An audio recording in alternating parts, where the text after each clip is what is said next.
Hello everybody on YouTube, my name is Alex and this here is my 1995 F-150. I currently have the Ford 302 5-liter and a 4R70W transmission with a 4x4 and everything. But today I'm going to be showing you the process of me putting the motor back together, because as you can see, currently there's no motor in there. That's because it's right over there. I'll show you that more in a second, but I just got it back from the machine shop and I will be putting everything back in it. I got it back from the machine shop as a long block, so everything's rebuilt, refinished, and I'll get into more detail about that in a second.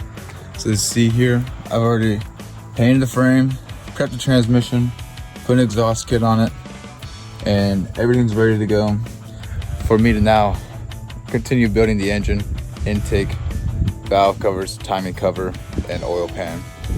As you see here, this is the Ford 302 5-liter, and if you can't tell, I just finished painting it. Still got aero plastics on there, and painted it with the AutoZone heat paint, nice blue.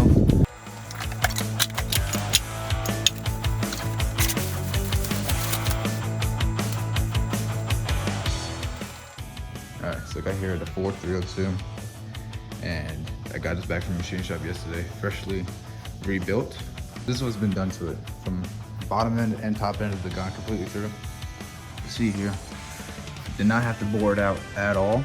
For 242,000 miles, they said the motor and cylinder walls in perfect condition. Just need to be honed, get some more crosshatch in there. So stock, so OEM rods, OEM crank, OEM pistons. There's new rings and new bearings on the bottom end down here. OEM heads, not ported or anything. They got brand new push rods, brand new valve springs and valve seals all the way around. Original lifters down here. They still look really good, and quite frankly, this is a budget build. So, and being 18 and starting college, I don't got a lot of money to throw around. And then moving down here, obviously brand new timing gear. Pins are not aligned, but that's just because the crank is rotated just a little bit. It's not centered. But brand new timing set. That's a factory double roller. It's a double roller, but factory it also came double roller. Cam is original. Just needed to be polished and put back together, just like the crank. Just need to be polished and thrown back in. So last time I pulled the motor out, I painted this top out the intake. We'll be reusing this. And you notice this EGR lock-off valve plate. I am going all back to original, 100% OEM into that truck. And so I got the EGR valve, just gonna swap that out. Throttle body here, painted the timing cover, nice silver, painted the intake to match. Thought that came out really nicely. This is a water pump, it's only 10,000 miles old. I'm just gonna reuse this, clean it up and paint it. Original OEM headers with new head stud bolts. This one broke off, so I'm not gonna reuse that one. Original, I wanted to get shorty or long tube headers, but I'm going all back to OEM, and then we're gonna go fix it up from there. A couple different small things are gonna go back on. I just painted them up really nicely, keep everything looking clean. Brand new oil pump, oil pickup, and oil dry shaft.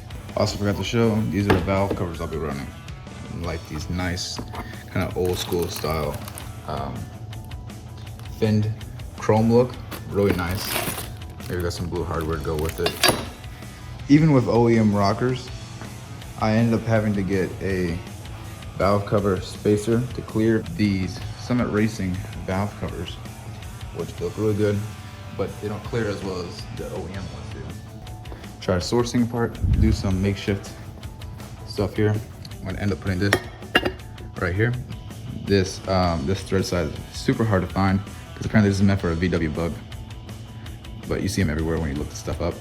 I think it's like an M22 metric size. It's something ridiculous. So hopefully I can make this work. On there. So today I am going to be throwing everything together, putting everything on, and showing you how I do it. I might throw a couple torque specs in there and what I use, but this is pretty much just a long block. So that includes timing cover, intake, valve covers, oil pan. And this thing always had a major oil leak. That's because the rear main seal was always bad. In addition to oil pan seal was always bad. I have the timing cover bolts, but one big concern I had was that when I had my oil water mixture was the reason I pulled the motor, because I thought it was a head gasket. I noticed down deep in this hole here, that's one of the longer thread bolts on the water pump / timing cover. It was full of like dirty water. Now I believe at the bottom of my radiator, which I did also get a brand new one, I believe there's a bunch of mud. So water and mud was being circulated, and I can't tell if that was the oil and mud mixture, but you can also maybe see there, it was see, it's all full of crap down there. So obviously I had a bad seal on a timing cover. So I decided just to order new bolts, and now I'm waiting for them to get in. So I can't install the timing cover, which means I can't install the oil pan. But I think something very beneficial would be to install these exhaust manifolds on both sides, get the accessories bolted up to them, and start working from there. All right, so starting out with this book here, we're gonna start out with the motor mounts. And because it might be harder to get to with those exhaust manifolds in the way, which I'm sure they're not going to be, but figure here, you see number C goes to that bolt, which is the bolt that goes into the block. That is 60 to 80 foot-pounds.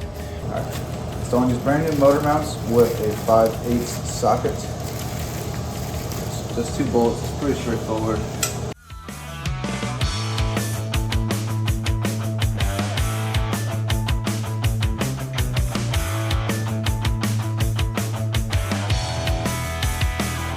I got these exhaust manifold bolts all cleaned up.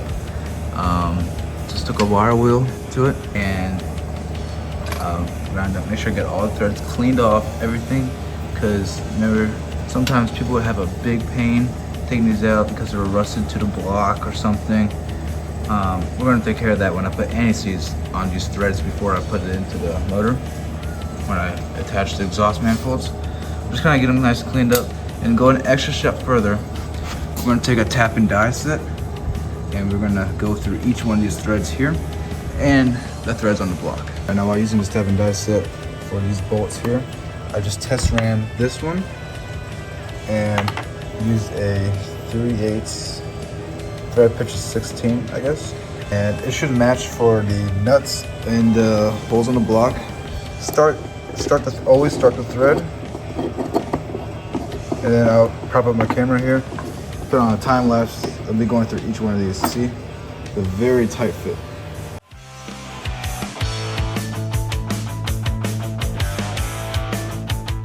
So all these threads are now very clean, very straight, as straight as they should be.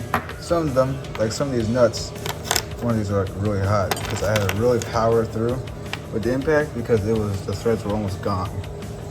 So now that those are done, I need to make sure these are done here.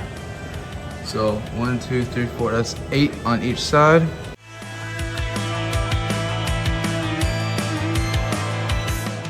Now that we've got all the threads cleaned out, you can see there's a bit of junk inside from the tapping.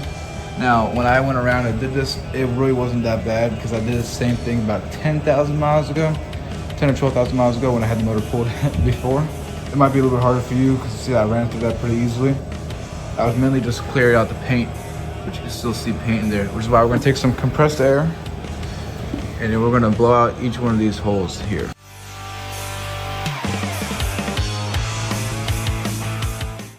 All right, so I got a little ahead of myself here. You can see this is loosely bolted on, but all the studs and bolts are torqued down. It was that should have been about 16 to 24. I did 25. That seems very kind of loose to me. It's sturdy on there, and I got that gasket. One thing to note about this gasket here, majority of the time for these small wheel Fords, they got these little hooks on either side. So when you're mounting it up, this is pretty heavy. As long as you get 2 started, you can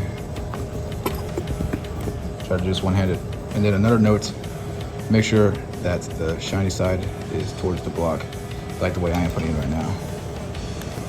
All right, so what I like about this is the fact that you can just slip this in here like that, It'll hook on the two, and then you can tighten these up and you get all your other bolts threaded because they are all circled. So now let me figure out which bolts go where. I got these left, and I'm looking at this diagram over here, trying to figure out what bolt goes where for the, because these are also accessory mounts. All right, so it's not tightly in there. You can see it's still loose, but these are the bolts that go in the right order based on this diagram here. You can pause that video. We need to look at that. Or you can look at this here. And I believe, so this stud is for the intake that goes up, and then this is a support, that intake that goes there, okay, on the passenger side. These two are for the heat shield, and then there's also something for a smog pump, or pipe that runs along here that also utilizes that. Not too sure about that, where that goes. However, before I torque these down, like I did on the other side here, I'm going to take each one out and give it a coat of NECs. I don't know if there's any high heat one. I just use regular NECs. And you don't need to coat the whole bolt. It just needs to be whatever's on top, because it's only like this much thread that actually grabs. So coat that all with NECs. Just go one by one by one. All right, and when I say NECs to bolts, I mean, that's even maybe a little too much thread. It doesn't really matter, but it's only like about this much and up that really grab. So in the future, when you want to remove these bolts, it's definitely going to help not seize it or rust it to the block. Even though with the high heat, it kind of cakes it on there. So, but it definitely still helps in the long run. Okay, so torque settings on these are 18 to 24 foot-pounds. Now you're supposed to work from center out. So you can see here, let's keep going. I tighten all these flush to the block, and then it's going to torque each one down.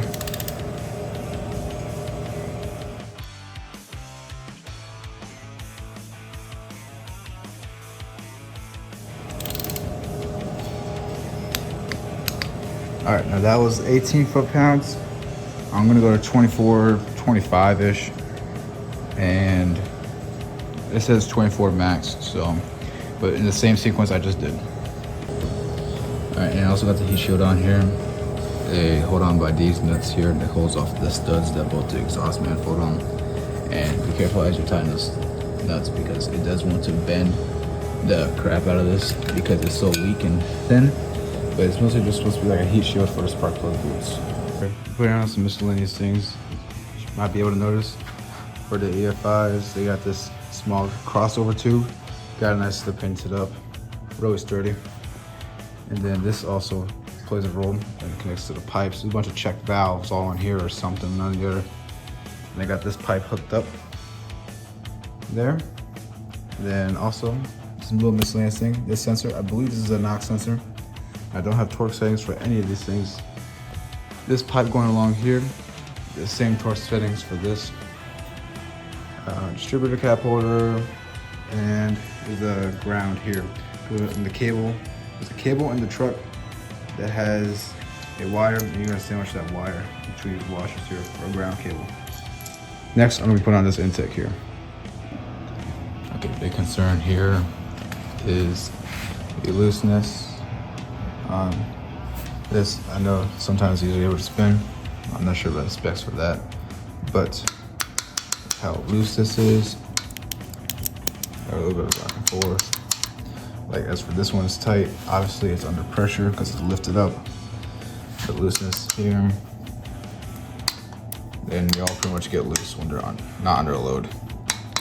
Now my question is it because of these, the hydraulic lifters, they're not 100% full of oil, just like almost, and it's not fully pressurized to keep it up. So on a daily driving application, this would be always pressurized. But is this like a first start thing? I'm not sure. Just let me know. It's been a while since I worked on the motor, but as of right now, we're going to be installing this here intake manifold. All right, I already got the gasket maker laid on here. The biggest thing you want to worry about is these coolant ports here on all four corners. I'm almost certain my water oil mixture was getting through was somewhere in here on one of these corners. So I got a good bead, but I got a little too much. So I just spread that bead out evenly across all this. And then you're gonna wanna put a thick bead here. Now, unlike some people, I will actually be using these that go into here. This is a 4-piece gasket. And you wanna make sure you get a thick bead in this corner here and this corner here, and same thing for back there as well. And then I got a nice thick little layer here so that when I press this onto there, it goes into those grooves and seals up nicely. And then you got the Fel-Pro gaskets here. These, obviously you can tell, these are one side, this side goes to the head. Let's see, there's a message there. It says head side. I don't know if you can see that, the head side. So that side goes ahead. You can put them on either side as long as this is facing towards the head. You got all the gaskets on here. Tip I like is set them down, nice, really patted down, and then take them right off, and then put them back on, and just run your finger around each hole here, and just like firmly press it to make sure you got that good seal. And then now for safe measures, I'm just gonna put an extra layer around here, definitely around here, especially in all these corners here. That's very important. That's where you're most likely to leak from, if not this whole side here. And then it's this. Rest of it, really don't have to worry about it too much. People don't even really put RTV around there. I'm just doing it for my safe being. I really don't have to pull this motor back out for a water oil mixture. All right, just got a new little coat of RTV around on the top side of the gaskets. Again, I just put too much around here, and I figured I might as well just spread it out all around. And make sure you get a nice thick layer. Don't be too shy, especially in these corners here. Can't express it enough. Everybody talks about them. You will leak oil from. If you're gonna leak oil, it's gonna be from here. If not, it's gonna be somewhere along here. And if not, it's gonna be somewhere in here to your oil water mixture. You don't really gotta worry about intake. That's not too big of a deal. So now I'm gonna I got my intake manifold here. I got the fuel rails on. Just like a nice handle to grab onto. Put all my bolts through, so it can help me line it up as I set it down. So now we're gonna go ahead and put this onto there. Big moment.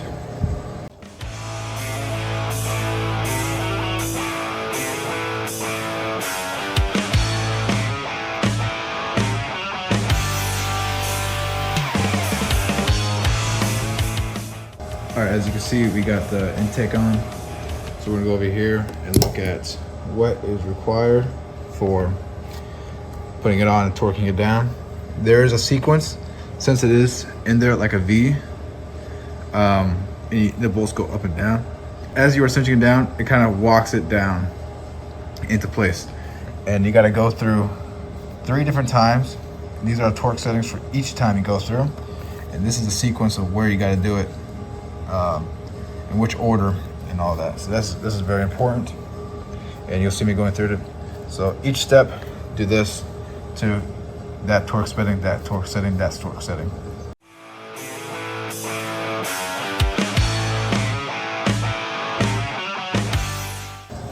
The next here is a 16 foot-pounds. We can focus on that. 16 foot-pounds. Same tightening sequence.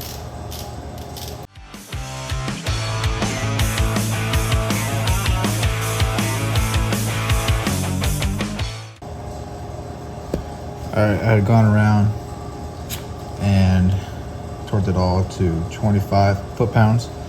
Now, one more time at the exact same torque. Just gonna go make sure everything's cinched down to 25 foot-pounds. Not gonna do any more, no less, no more.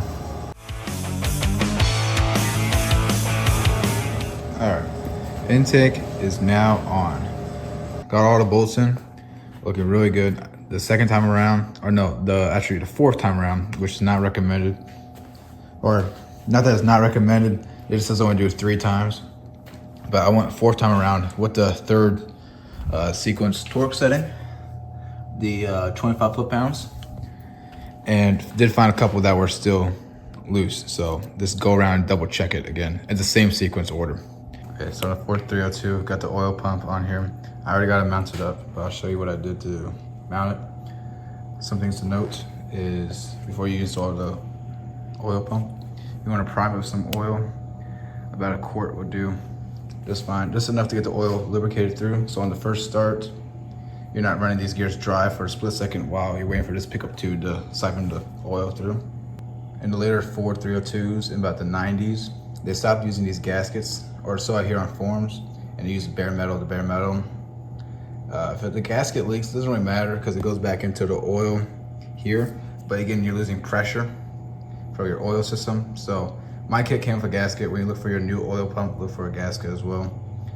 So I got my drawings here. You can see here a diagram how it's all supposed to go together. You got a gasket here. Now I don't have a gasket here. Again, I recommend getting the kit, the oil pump. With the gasket, you can't really get the gasket alone. Not sure why they stopped, but anywho, you don't need to put RTV on that either. All right, next we're gonna start working on the timing cover here. You see I got it on the floor over there. The reason for that, first thing I'm gonna do is install this front main seal. That would be going on right here. I like this piece of wood method here. Just gonna prop it up. Got a piece of wood underneath there too to protect the mating surface. Prop it up in there. Before I do that, I'm gonna be smearing some of this RTV stuff here. Some of this black RTV. Smear it around, just get a nice thick coat around. Then, I'm going to set it inside there, get like a piece of wood, something flat, and use the mallet. And then I'm gonna use a mallet and very evenly hammer it in. Alright, got the seal nicely in all the way around. You know it's good when you see a little bit of that RTV coming out all the way around. So got it all nicely flat all the way down. Just take a piece of wood, position it well, hammer, just make sure you get it equally all the way down. You're not going like this, you're going like that and all that. So next thing I'm gonna do is, I got all my 24 bolts here. I know they're all a different length. So I'm going to mock up this and the old water pump, not the new one. I don't want to ruin the new one. And mock it up, just make sure I get all the bolt holes right, on the right spots. So can't mess up anything with the wrong bolts. So when I got all the RTV set in, and I'm trying to put a timing cover on, everything just goes on just like that. No confusion, no nothing. This bolt goes there. Really straightforward. And then after that, I work on putting this gasket here. And I got this water pump here from NAPA. It's a NAPA brand water pump, I guess. Then the next order would be RTV here and both sides, back onto here, and then mount this to the timing cover, mount the timing cover on the motor. All right, and a quick reference here. All these blue bolts you see on the timing cover these should be the right placement. So I'll go over each one. This one threaded one here, it's a little bit longer. This one with the dowel pin over here. It's a dowel pin right in here. A little bit longer, requires this special one. It's longer than, there's 4 of these. I'm not sure also what these 2 were. I painted them and labeled them as timing cover. I think they were oil pan bolts. So moving up here, also in the timing cover. Blue bolt there, little blue bolt there. You have to get it for an open end wrench. You got these water pump bolts here. And the 4 big ones hold the water jacket.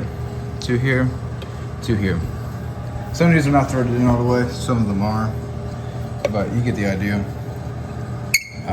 Make sure also you clean your threads out all the way before you start cinching anything down. You want a nice clean thread, so when you try torquing it down, you get an accurate torque reading. All right, well, I'm sure it's easy to be able to tell. Obviously, I got ahead of myself. I just went ahead and installed the whole thing. Now I'll tell you why is because of all this RTV in there, and like say like these 4 bolts here, or is it, yeah, 4 bolts here, these 2 and these 2. They hold everything together into the block. I just wanted to run through it and get it done, so I didn't have any time to record it. I should have brought the camera. Anywho, something to also note, I did forget to install this, so I had to take these 2 bolts back out and put them back in. It's for your timing with your dampener here. It has the timing marks, so when you first start, you get your timing dialed in. After that, I went ahead and took my new oil pan, primered it really nicely. It came in a gloss black, but I wanted to make it blue. I think that was really cool.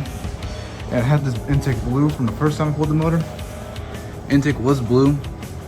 I'm gonna keep it blue, but the paint was all worn out. It was like a very dull blue, so it wasn't really gonna match the engine very well, and had some paint chips and all that, so I figured just go ahead and repaint it. So I just scuffed it up pretty good, wiped it all down, and went ahead and primed this again. So for the most part, from all I can see here, it's just gonna be miscellaneous things. Like you can tell here, I don't got the gasket in. I was just mocking this thermostat housing up. I'm just gonna put in the thermostat right now. I'll let you know what the torque settings for that is. But for the most part, all that's left is the oil pan. Upper intake I'm gonna put in after getting the motor in the truck. It's gonna be way easier that way to get it back in the truck. So from here on out, it's gonna be kind of miscellaneous things. Spark plugs. Actually, I got new plugs for these, all 8. Injectors, little things like that, really. And like all the little hoses and such. All right, as you can tell, I got very carried away. Got the oil pan, that's installed now. This here is not installed. It's just 2 bolts there, holding it on. I want to get it mocked up, also see how it looks. I think it looks pretty. Give me mom, badass. So anyways, let me talk you through the process of how I went ahead and did this here. Oil pan. First of all, I went around, I flipped the motor right side up as it should be. I didn't flip it around. And I tapped all these threads to make sure each thread was looking really good. And make sure each one has it's not gonna mess with my torque readings. So when I try to torque everything down, it's not gonna be a true torque because it'll be caught up on something in the threads. And so then I clean up all the surfaces, blew all the holes out and all that. Put a thick layer of RTV down, and these 4 corners there and there in the back, in addition to these corners right here. Very important. Right here. I noticed that when, before I put the pan on, I noticed that the mating surface between here and here, it should be completely flat across for the gasket to seal on. It was not for me. It was like the tiniest bit of like a lip to it. So I just made sure to put a little extra gasket maker there, and hopefully that'll work out. But I see people don't run any gasket maker along any of these, just these 6 points around, 2 up front, 2 in the back, and then 1 on this side and 1 on the other side. But just like the intake, when you're torquing these down, you're gonna wanna go 1 at a time, so it kind of walks its way down. The small bolts are 80 to 123 inch-pounds, not foot-pounds, inch-pounds. Make sure you get that right, or it's gonna be stripping bolts out. And those 4 big bolts on either side of the crank, here, all the way back there, 12 to 18. So what I did was, I got all of them threaded in, and I started at 50 inch-pounds, and then 6 foot-pounds, and then you're gonna want to go in like a cross pattern, like all the way from the middle out. I did 3 layers, or I did 3 levels of torques, which is kind of overkill. I did 50 inch-pounds and then 6 foot-pounds, or was it 8, whatever, and then 80 and then 12, and then 110 and 16 foot-pounds, all the way around. And then after I did all 3 in an X pattern, I just went around to every single one of the loop just to make sure everything's good. Again, that's like 4 levels. That's way overkill. With me having a lot of experience with this oil pan leaking, actually that's a brand new oil pan I painted up. I think it looks pretty good, better than the black gloss polish. But I had a lot of experience with these leaking. It's the reason I pulled it out in the first place. On my about 10,000 miles ago, almost 10,000 miles exactly, to replace the oil pan, and then I put it back in, and it turned out to be a rear man seal, and a little bit of the oil pan still leaking. So I bought a new oil pan and RTB'd everything, just to make sure it would have absolutely no leaks, so I don't have to pull this motor out again. And the only way to really get the oil pan is by lifting the motor out, or like jacking up super high inside the truck, and I don't want to fight that. So I got the intake mocked up here.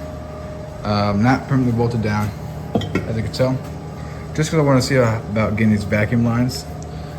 And I'm not really liking the placement of, let's see, these solenoids. They go right here. They kind of really take away from the whole look. So I'm gonna be running all my vacuum lines and all that later when I got the motor inside the truck without this upper intake manifold. So I won't have this on, and then before I put this on, I will start running all my vacuum lines to this, and I'll show you where each one goes when the time comes. So I got my brand new MSD coil here. That's gonna go nicely right there. Nice little red performance part, MSD. It's about 44,000 volts, I believe. I don't want a whole bunch of vacuum lines and all that, which you can't find any kits to replace all these original vacuum lines.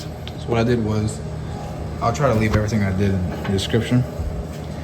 I found this website. They give like these high performance silicone vacuum lines.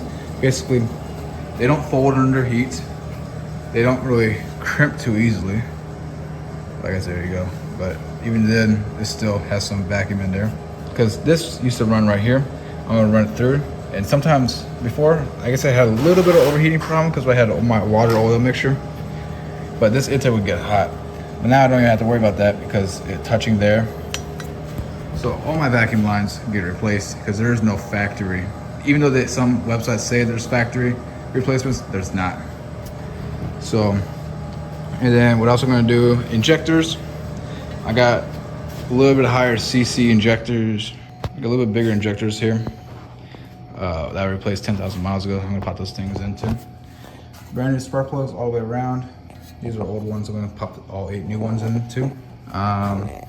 Oil pressure switch, coolant, a little knock sensor back there. I believe that's a knock sensor. You know, all this little electrical stuff.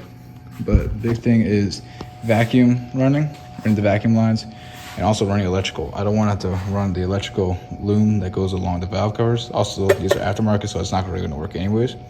I'm gonna make up my own loom, redo the wiring harness, and I'll show you how I do that too, I hope. And I'm gonna attach it to these for fuel line rails. Use that to mount the harness. And then also got thermostat. Yeah, she's almost ready to go back into the truck. But yeah, as of right now, I think that's looking pretty good. I'm really liking the way this looks. I'm really happy with the way this is coming out.